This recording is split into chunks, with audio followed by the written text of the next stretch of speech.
Gary, we'll start with the young lads. It was a pretty young squad overall. How do you think they took to the task? To be honest with you, it was a bit of an eye-opener. Sort of the level they need to get to. Obviously, Garforth were worthy winners tonight, and it's got to be a massive learning curve for our young lads to see, right, if that's the level they're playing at, and we need to become York City Football Club players, then they've got a little bit of climbing to do. So hopefully it's a positive learning curve for them, and they take it on board. But yeah, obviously a little bit disappointed with how we performed, and feel that we could have done slightly better. Yeah, Garforth really turned up as a team who did all the right things of a team that around this level, where they not only bullied the players, but those nitty-gritty things really well. Yeah, they do probably do basics much better than our young lads at the moment, so they're obviously a lot more streetwise than we are.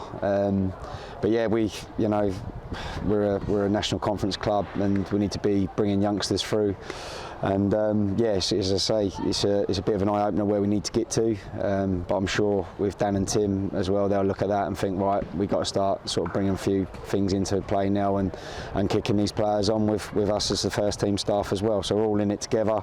I know it's fairly early on in their pre-season as well, so that's something else that we need to consider. But yeah, it's once again, I think they're the best lessons in life, the ones that come and smack you between the eyes. And yeah, hopefully we'll take that on board and learn from it. Yeah, Hinch was in the stands today looking sort of over everything, and you sort of took it on the touchline. Has he said anything to you within the dressing room? Or? Yeah, I think Hinch is probably a little bit disappointed as well. You know, we want to set a culture within the club where we're coming to places like this, even with our youngsters, and we're beating teams like Garforth, and that's all, you know, being respectful to them as well. But that's where we aim to get to, and that's where we need to get to. So yeah, Hinch was there watching, and obviously there's some of our stronger players on the night. They've got, you know, 90 minutes in them, Paddy and Billy. So obviously that's a massive positive for us as well. And it's just good always for the gaffer to cast his eyes over these youngsters to see what's needed as well. Yes. Yeah, ultimately as well, for those more experienced lads, it was really needing minutes in those legs. How do you think they fared overall? Yeah, so it's perfect. Paddy and Billy got exactly out of the game what they needed to. You know, obviously we lost the ball a little bit more times than we should have, and probably their running stats are probably slightly high. But you know, they've got their 90 minutes now before the season starts, and you know, they look to be included in the squad now. You know, that's the aim, that we get all these players to Southend knowing that they're at their peak fitness level.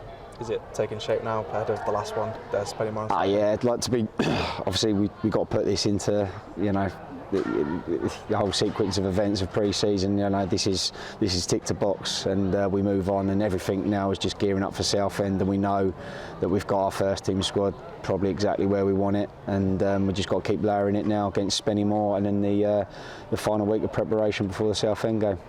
Are you seeing a bit of an excitement in those sort of players who are looking at Southend now and thinking, yeah, I think almost there now? I think the biggest thing for me is the group, the spirit we got. I think we've brought in great characters, and I think, as I say, like obviously we've got a few Worthing lads that have come in, but how they've mixed in with the Yorkshire lads, the north-south divides really come together, and I think it's a beautiful bond. I really do, and I think there's a special spirit in the camp at the moment. Obviously, we can't speak too soon. You know, we've got to do the walk-in come Southend. So the proof in the pudding will be come start of the season. But I'm pretty sure we're in a good position. But as I say, still plenty of hard work ahead, and we've got to get it right as coaches and players.